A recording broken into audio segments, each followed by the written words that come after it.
Bonjour à tous et bienvenue sur Mosaïque. Il va y avoir du sport. Ce week-end à Sarreguemines, c'est la fête du sport. Et ce sera l'occasion pour les Sarregueminoises de courir contre le cancer. Avec moi pour en parler, Isabelle Young et Marc Zingrave. Bonjour à tous les deux. Bonjour Flora. Bien sûr, Sandrine est là aussi. Salut. Salut. Alors c'est quoi le thème de la question du jour ? Eh bien, évidemment, la fête des mères. Évidemment, on en parlera tout à l'heure. Tout de suite, on retrouve en duplex Uranie Tosic accompagnée de Guillaume Dumonteil. Bonjour Uranie, tu te trouves route de Nancy à Sarreguemines. Des travaux ont démarré ce matin, alors comment est la circulation ? Bonjour Flora, eh bien la circulation pour le moment elle est assez identique à tous les jours, ça bouchonne par moment, mais c'est pas à cause des travaux qui ont débuté ce matin. Les agents en fait ne travaillent pas encore sur la chaussée. C'est des travaux qui se trouvent sur une petite section devant les bâtiments qui ont été rénovés par Sarreguemines Confluence Habitat. Et pour le moment il y a seulement des haies qui ont été arrachées, parce que depuis quelques temps elles posaient problème au niveau de la sécurité lors des entretiens. Elles seront remplacées par des bacs à fleurs et des barrières métalliques. Et puis aussi au programme de ces travaux, un nouvel enrobé pour les trottoirs. Alors côté perturbation, il y aura un empiètement de la voirie côté impair avec une réduction de la vitesse de 30 km/h. À 30 km/h, pardon. Et puis aussi la fermeture de la section, une petite demi-journée. Normalement, les travaux devraient se terminer le 8 juin. Merci Uranie. On passe maintenant aux 60 secondes.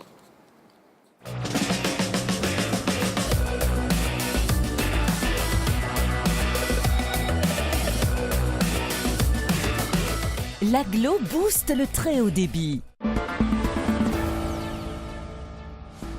Un ballon-sonde équipé de caméras et de capteurs décolle du collège de Sarralbe. L'objectif est de mesurer la pollution. Les élèves ont participé avec enthousiasme à l'expérience préparée avec leur professeur de maths. Le ballon a terminé sa course 30 km plus loin à Rohrbach-les-Bitches. La construction d'une station de gaz a commencé rue Dumer à Sarreguemines. Les ouvriers installent cet équipement destiné à ravitailler les véhicules en gaz naturel compressé, le GNC. La station opérationnelle, la société Endesa, aura l'objectif de distribuer 650 tonnes de gaz par an. Le SIDEM va en consommer 200 et la casque 240 grâce au basculement de la moitié de sa flotte poids lourd du gasoil vers le gaz. Journée départementale des jeunes sapeurs-pompiers. Cette année, Sarreguemines était sélectionnée pour accueillir l'événement sur l'esplanade du Casino. Au programme, défilé, inspection des troupes par les autorités, diverses allocutions et enfin l'inauguration du village JSP. Le tout était accompagné de démonstrations sportives, pour certaines très impressionnantes. Les mains de l'espoir fourmillent d'idées à Wustwiller. En décembre, Claudine et Paul Dalem partagent la magie de Noël. Aujourd'hui, ils créent une bibliothèque participative. L'occasion de se rassembler, de dialoguer et de laisser l'imaginaire vagabonder. Paul a construit lui-même cette bibliothèque aux ouvrages pour tous les âges. Vous pouvez en emprunter et en déposer en vous rendant au 27 de la rue de l'École à Wustwiller. Côté météo, depuis ce matin, il fait plutôt lourd. Sandrine, c'est le signe que les orages sont de retour ? C'est ça, en même temps, avec les grosses chaleurs qu'on a eues ce week-end, il fallait bien qu'à un moment, ça éclate. Bon, on regarde déjà les prévisions météo pour demain. Avec le Crédit Mutuel, partenaire des grands événements sportifs.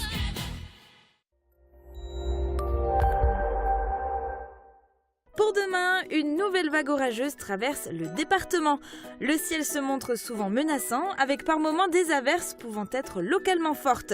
Une lente accalmie se dessine en cours d'après-midi, avec une instabilité peu à peu sur le déclin. Côté température, les maximales en baisse culminent entre 22 et 24 degrés. Demain, nous sommes le mardi 29 mai, nous fêtons les Aymars. Le soleil nous accompagnera de 5h33 à 21h25. Et tout de suite, retrouvez Flora pour la suite de l'émission.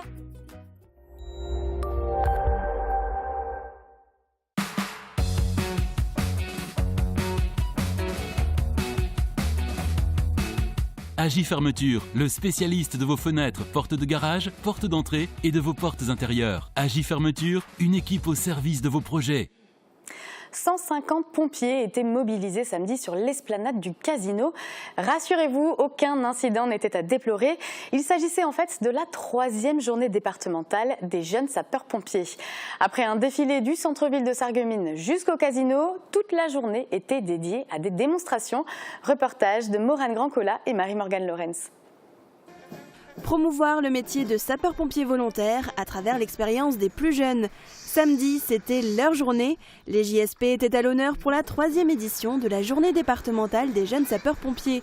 Cette année, c'est Sarreguemines qui a été sélectionnée pour accueillir l'événement sur l'esplanade du Casino.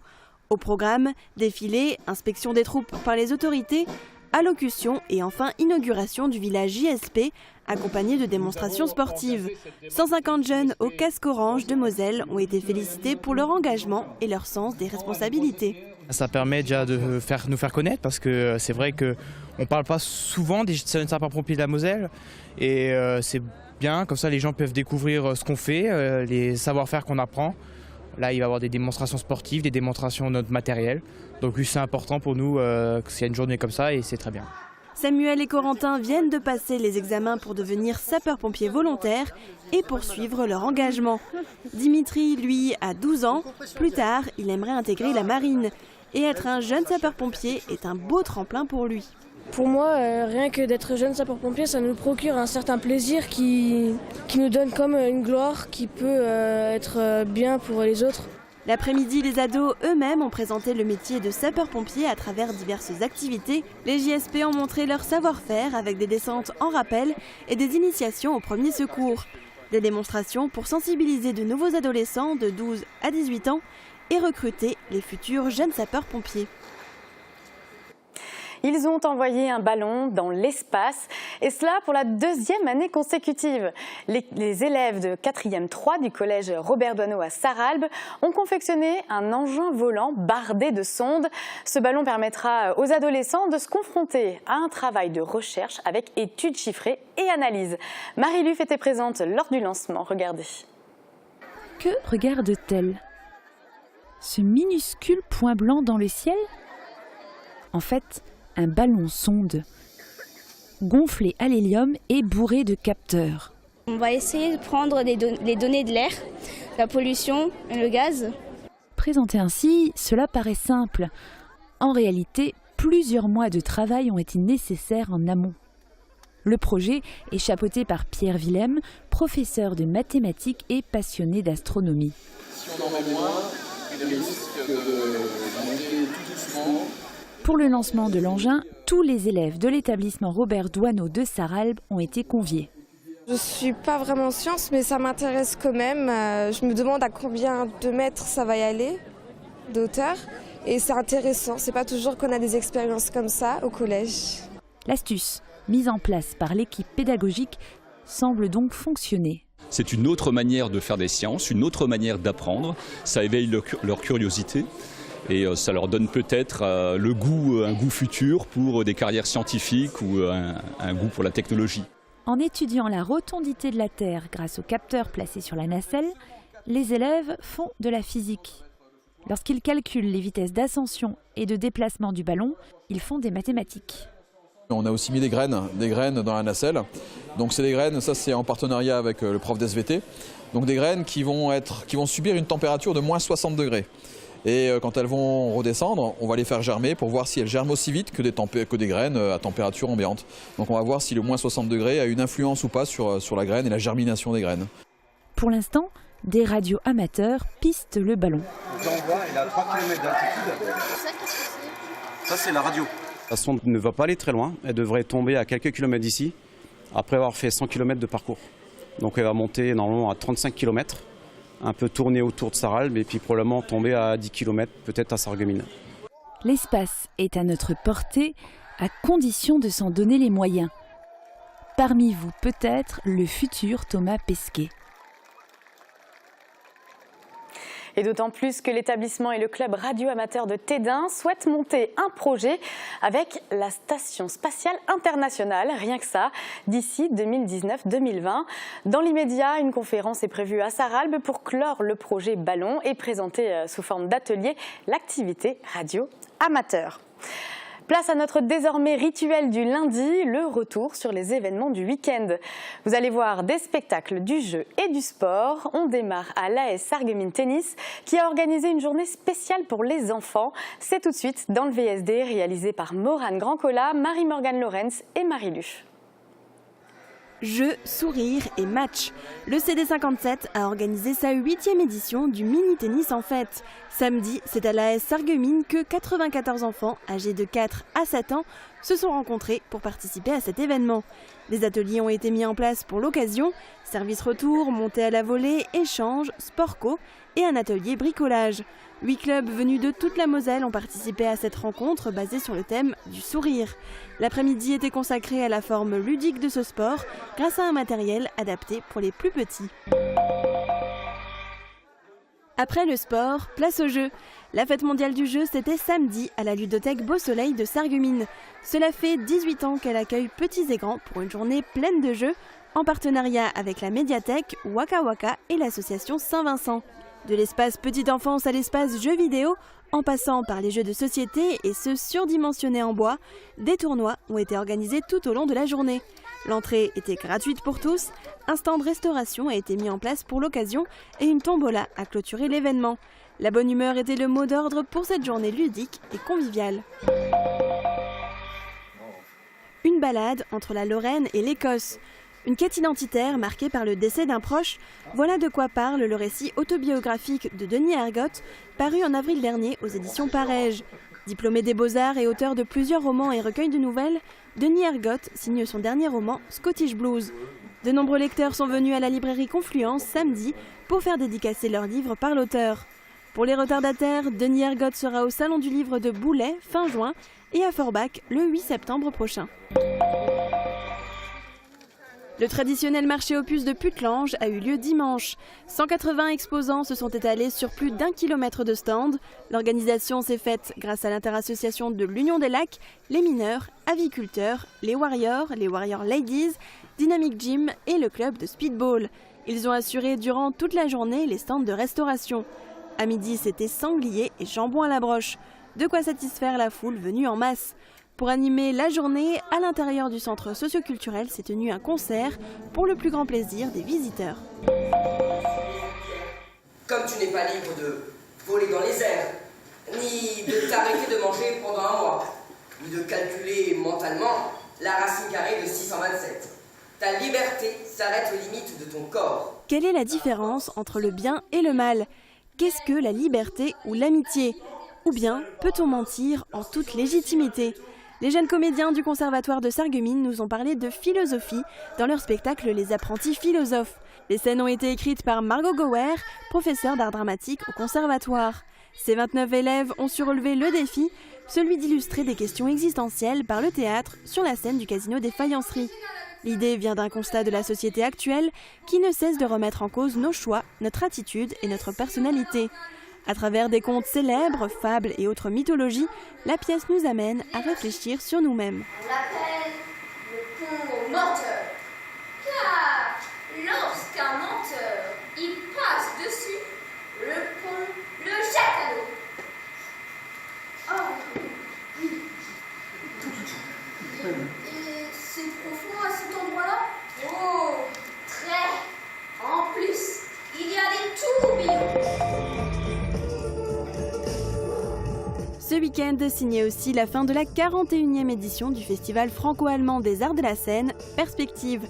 Parmi les derniers spectacles programmés cette année, du théâtre-cirque sur la scène de l'Hôtel de Ville de Sarreguemines. 2 représentations de Speakeasy, interprétées par la compagnie de Rat Pack. Un règlement de compte dans un bar à mi-chemin entre du Tarantino et du Scorsese.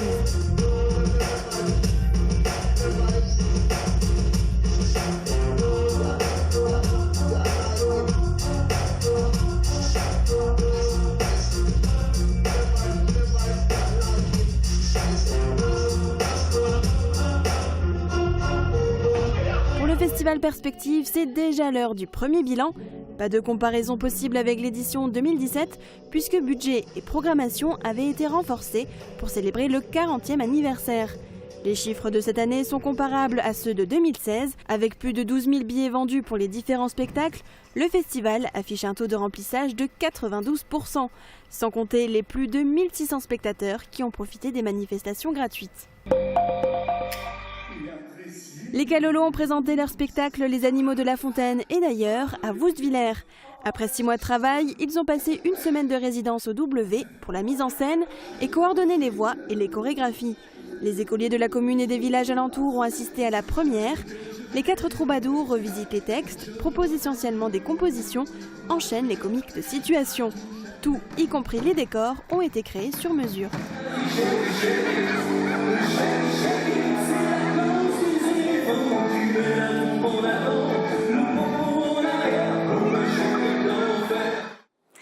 Tomates, courgettes, laitues, le tout au pied des immeubles. Les potagers dans la ville ne datent pas d'hier à Sarreguemines, mais ils sont désormais encadrés par le projet européen Créavert sur une durée de 3 ans avec le Luxembourg, la Belgique et l'Allemagne comme partenaires. Plus d'explications dans ce reportage d'Uranie Tozic et d'Alona Grune. L'embellissement de la ville pour le plaisir des yeux mais aussi de la bouche. Depuis quelques années et sur le principe de la ville comestible, les services des espaces verts revalorisent certains lieux avec des plantations de légumes. Le projet Créavert s'inscrit dans cette continuité pour permettre aux habitants de récolter des légumes au plus proche de chez eux. Tomates, courgettes ou encore haricots et même arbres fruitiers, une initiative qui réduit les circuits de consommation. Il faut quand même savoir que de plus en plus d'habitants vont se concentrer dans les villes et puis c'est bien de réduire ces circuits et d'apporter le produit directement sur place. Il est déjà possible d'observer un potager urbain, place du marché par exemple. Autre aspect important de ce projet, le volet social. C'est le chantier d'insertion qui s'occupera dans un premier temps de l'entretien de ces espaces en attendant qu'une communication soit faite auprès des habitants. Et ça va être un travail assez important de communication parce que effectivement il faut que les Sarregueminois s'approprient les espaces. Donc il faut déjà les habituer et l'inviter déjà à découvrir ces produits et peut-être par après trouver des espaces qu'on mettra à disposition où ils pourront cultiver directement. En collaboration avec de nombreux partenaires frontaliers, c'est le Centre communal d'action sociale qui porte le projet avec notamment le Jardin du Partage. C'est un support d'action pour le chantier d'insertion qui se veut jardin solidaire, dans le sens où en fait, outre la culture biologique des légumes et des fruits également, il s'adresse à l'ensemble de la population. C'est-à-dire que l'ensemble de la population, normalement, est en mesure de venir au jardin du partage pour y passer du temps, pour éventuellement donner un coup de main à la culture. Ici, les habitants ne peuvent pas récolter les fruits et légumes pour eux-mêmes, mais de manière collective pour les associations telles qu'Emmaüs ou encore le centre d'hébergement de l'UDAF. Dans le cadre de Créavert, d'autres actions seront proposées, notamment des échanges de tuteurs techniques et de salariés entre les différents partenaires. Et il y a toujours intérêt, ou il y a un intérêt pour apprendre également quelles sont les approches et les pédagogies qui sont utilisées de l'autre côté des frontières. Il y a un vrai intérêt pour nous sur ce caractère transfrontalier. Plus de 2 millions d'euros seront nécessaires pour ce projet européen, dont 550 000 € de la CCAS. Pour le moment, les partenaires ne comptent pas mettre en place des contrôles sur les récoltes. Ils préfèrent compter sur le respect de chaque citoyen pour s'approprier la ville, tout en donnant de leur personne. Allez, on marque une pause. Juste après, on fera un retour sur la fête des mères et on parlera sport avec nos invités. Restez avec nous.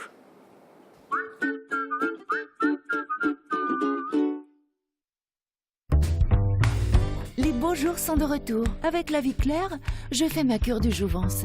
Produits de saison, produits frais, préparez-vous pour la belle saison avec notre gamme de produits vitaminés, de compléments alimentaires, sans oublier la cosmétique garantie naturelle. Avec La Vie Claire, je cultive ma santé au jour le jour. La Vie Claire.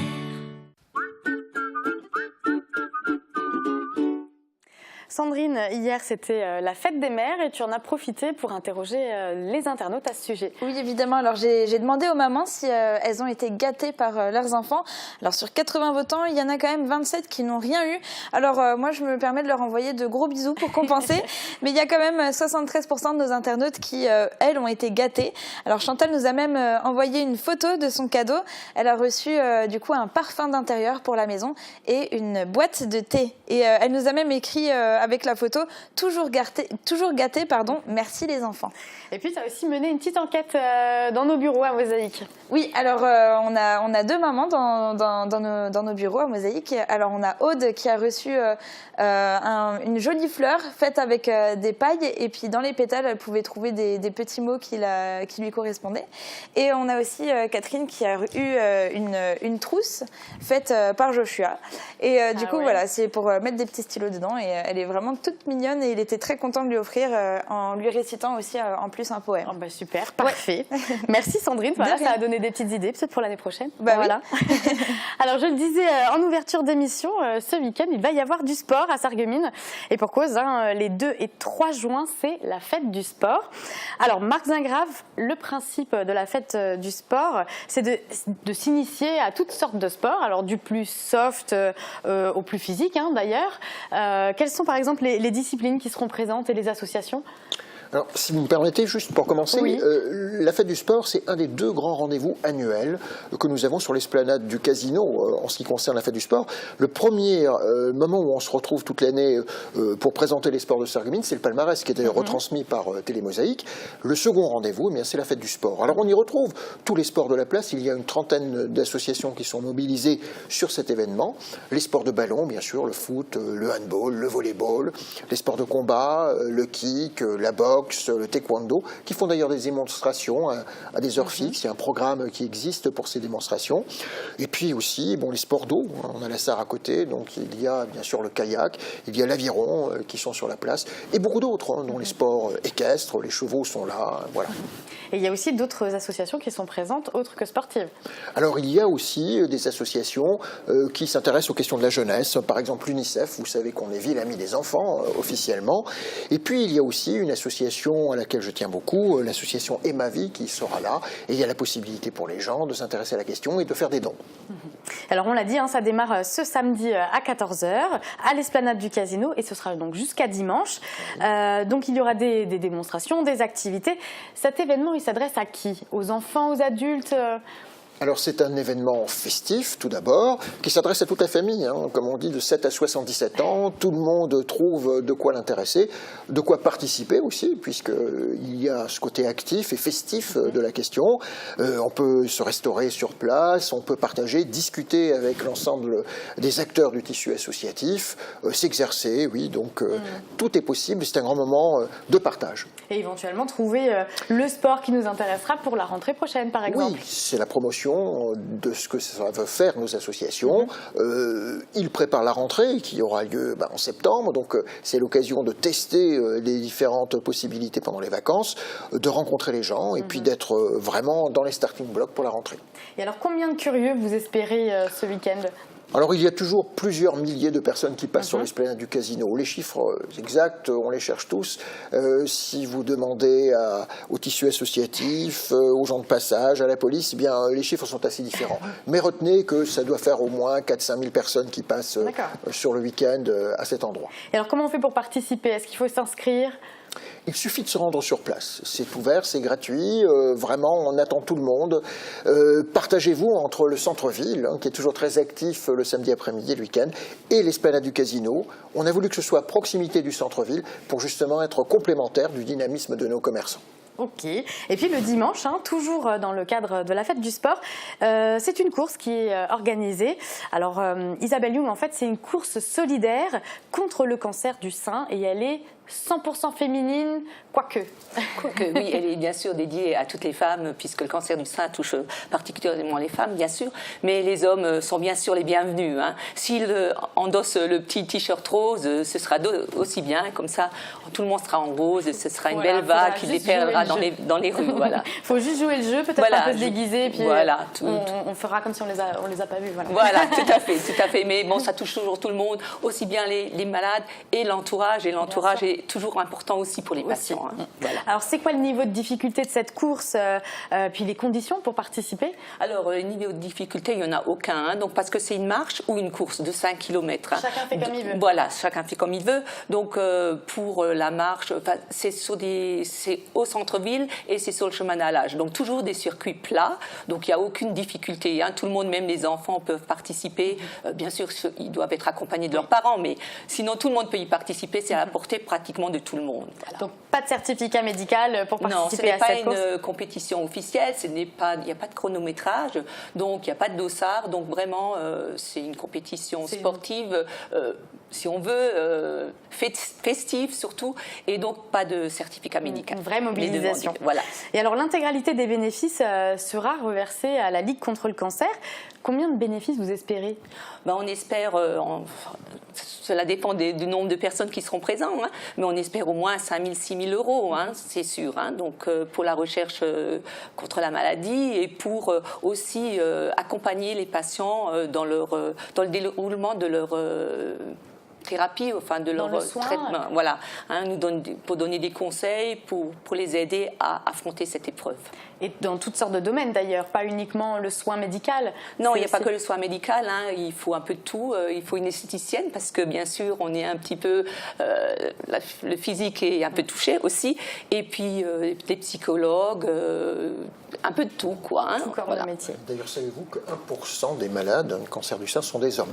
Ah oui. 1%. Ah ben voilà, à savoir. Alors le départ de cette course solidaire, il est à 10h à l'esplanade du Casino également. Alors comment on fait pour participer à cette course cette fois? Alors pour participer, il faut s'inscrire auprès de l'Office du tourisme jusqu'à samedi midi. Le droit d'inscription est 10 €. Mais on acceptera aussi les retardataires dimanche matin de 8h à 9h30. Voilà, donc on a noté les deux rendez-vous, hein, les 2 et 3 juin ce week-end. La fête du sport s'installe à l'esplanade du Casino et dimanche les Sarregueminoises, les Sarregueminois déguisés, courent contre le cancer. Merci en tout cas à tous les deux d'être venus sur notre plateau aujourd'hui. Merci à vous. Voilà, c'est la fin de notre émission. Merci à vous de l'avoir suivi. Je vous souhaite à tous une très belle journée.